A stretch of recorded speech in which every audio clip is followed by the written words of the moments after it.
Quando falamos em filosofia metassimbólica, a grande variável é a dimensão simbólica, no que se define como conhecimento. E, portanto, também se torna fundamental, e é de importância fundamental para a filosofia metassimbólica, a questão da filosofia do conhecimento.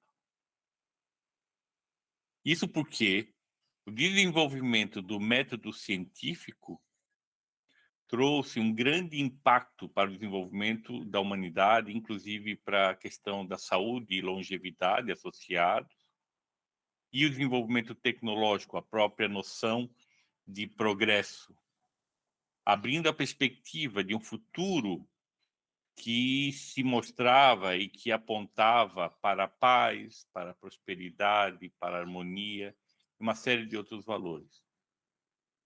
E, no entanto, apesar de todas essas promessas, a realidade não se mostra convergente no sentido das promessas que foram feitas. Por isso mesmo, quando nós colocamos que a questão dos paradigmas, nós colocamos que o termo paradigma foi utilizado na área da ciência. Por isso que o termo paradigma é um termo importante. Ele se torna muito mais amplo na medida em que confere à questão do conhecimento a dimensão do social.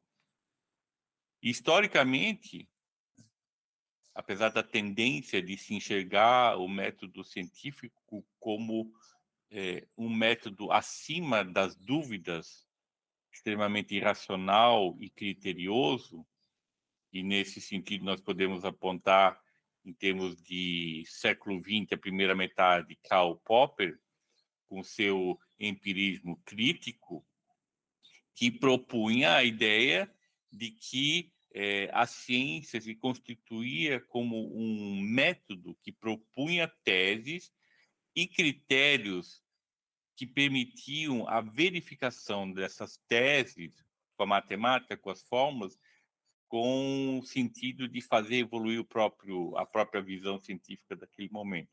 Ou seja, era uma área do conhecimento que permitia a verificação, quase que um atestado da veracidade das teses, ainda que de forma evolutiva, a partir dos critérios determinados dentro da própria e pela própria comunidade.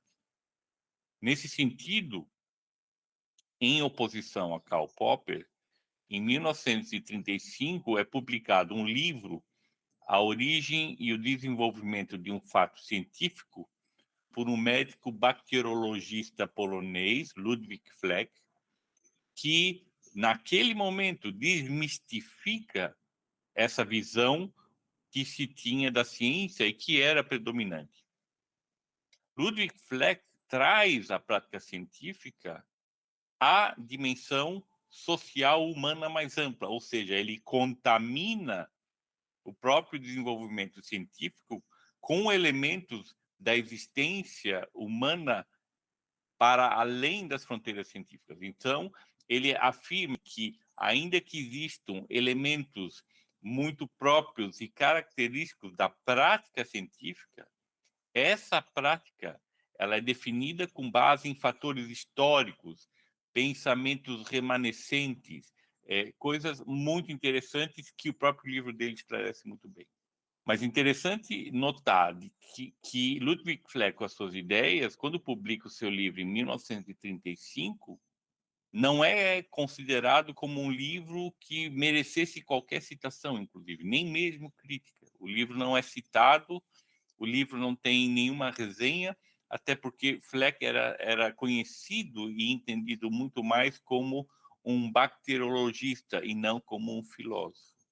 As ideias de Fleck só vão surgir e só vão voltar e só vão ser consideradas no livro de Thomas S. Kuhn, um físico americano, que publica A Estrutura das Revoluções Científicas em 1962. O que une Fleck e Kuhn, em oposição a Popper, é a visão da atividade científica como uma atividade essencialmente social, que é também regida por normas que são próprias do comportamento humano, que não seja o científico. Mas, de qualquer maneira, o Kuhn, na medida em que incorpora as noções de Fleck, ele é muito mais exato, ele se mantém muito mais preso ao processo do desenvolvimento científico como resultado, é uma visão superior do processo. Fleck não, Fleck mergulha na lógica do humano que faz ciência. Kuhn analisa os resultados desse humano dentro do que se define como a estrutura das revoluções científicas.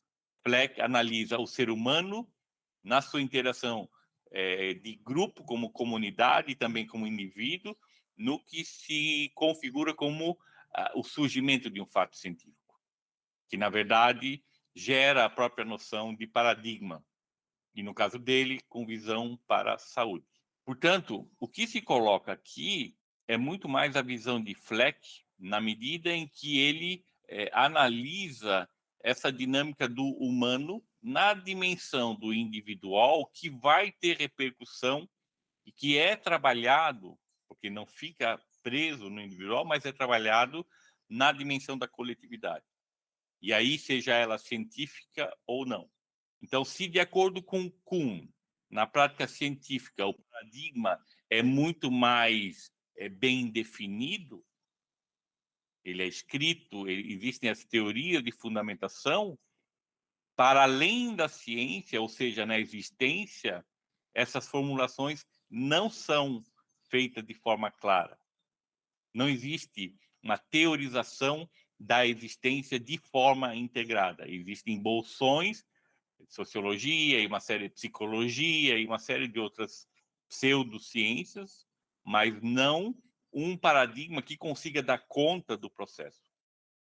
E é nesse sentido que a filosofia metassimbólica, num patamar que inclui a existência e a própria ciência, define um paradigma que se propõe de integração de toda a existência humana no patamar simbólico e como diagnóstico que é capaz de explicar a crise atual, aponta também a saída para essa crise, que é a transição, um novo salto qualitativo em direção ao patamar metassimbólico.